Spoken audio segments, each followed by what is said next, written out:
85% of the Capstone presentations you've been reviewing, you will not remember in a week. How do you get to the top 15%? That's what I've been studying. One thing could be a strong beginning. That helps.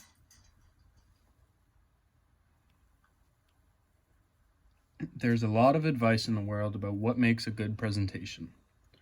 As I was researching on what the experts say, I found that about half the recommendations focused on the presentation skills of the person giving the talk. The other half focused on how the content of the presentation was organized. I took all this expert advice and narrowed it into a list of 25 tips for giving a presentation. On the presentation skills side, there are many tips on body language, including arm movements, how you walked around, and if you made eye contact. One thing that can really kill a presentation is bad hand movements, whether they're showing nervousness or just being distracting in general. It can really distract the audience, and a good presentation has hand movements sort of like this, and they can help your point actually advance and get the audience to think about what you're saying more rather than how nervous you are. The presenter's voice was also a common theme. If you spoke slowly, took intentional pauses, and used voice inflection. Another great thing that presenters do while presenting is they take these really long pauses. Just like that, and it's not how people normally speak, but it gives the audience a chance to really understand what you're trying to say. And it's sort of like Barack Obama. He used to do that a lot, and it worked. Many experts also suggest using repetition. One more specific suggestion was to use the 3-point rule. Tell them what you're going to tell them, and then tell them what you just told them. In the area of relatability, experts suggest you practice so you don't sound nervous and come across with confidence. Also, you should be natural. Lots of comments about smiling and showing passion for your topic. This is so exciting. These tips are about how you speak, not the content of what you are saying. As far as content goes, this side is about the actual words and concepts. The research I did says it's important that you make sure your topic matches the audience's knowledge level. The example in the research showed that the best talk in the world could be thought of as great by one group, and the same exact talk could be disliked by another group if they didn't have the right knowledge level to understand it. Listening to a talk that makes someone think about changing their life or thinking differently both make a talk very powerful. This is very important in motivational speeches, religious sermons, and even graduation speeches.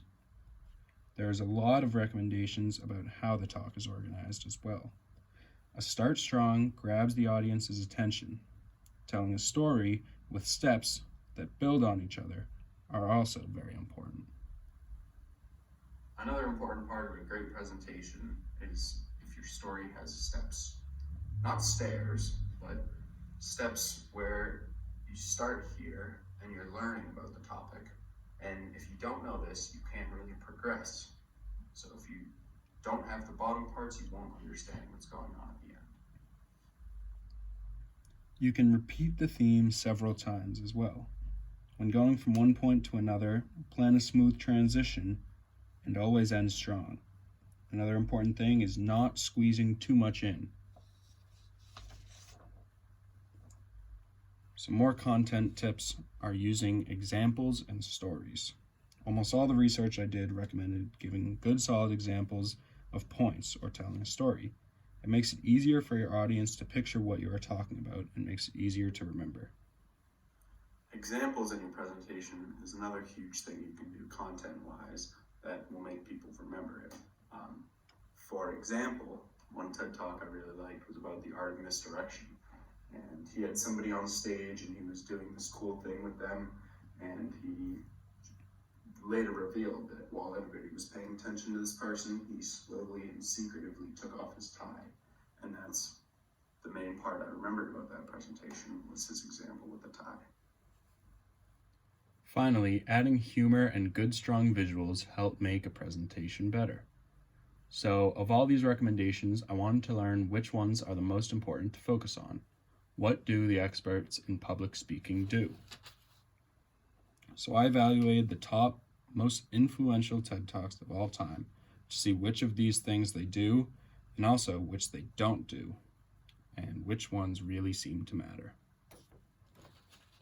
I created a scorecard and watched a lot of TED Talks and evaluated each talk on each presentation skill. I gave a 0 if they did not do this at all, which was pretty rare. I gave a 1 if they did the skill a little bit, 2 was medium, and 3 was the highest, meaning the speaker did this often and very well. Once I was done, I averaged all the scores of the TED Talks to see which was done the most and which was not done often. I also recorded how long the talk was, 0 to 15 minutes, 15 to 30, 30 to 45, or over 45 minutes. All of the presentations were 0 to 15 minutes or 15 to 30. I found it interesting that every one of the TED Talks I watched was under 30 minutes. 55% were 1 to 15 minutes, 45% were 15 to 30. There were also many TED Talks and other research on why talks and sales pitches should be under 18 minutes, because people start to let their minds wander after this time.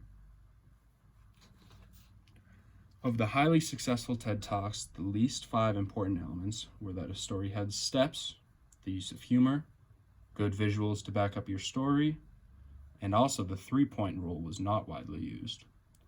Also, smiling didn't always happen, which makes sense because not all the topics were happy topics. These were the top 5 things that were most common in all the successful TED Talks. All the top TED Talks I watched either assumed the audience had no prior knowledge or the presenter explained the needed background knowledge on a topic. Every single TED Talk I watched, the presenter was natural, probably because they practiced a lot. They all had great stories and examples, and they all used powerful pauses to make points. They also didn't try to squeeze too much in. With all these tips and tricks that I've learned, I think I'll become a much better presenter, and hopefully so will everyone watching, and we can get our presentations to the top 15% to become more impactful and memorable. Thank you.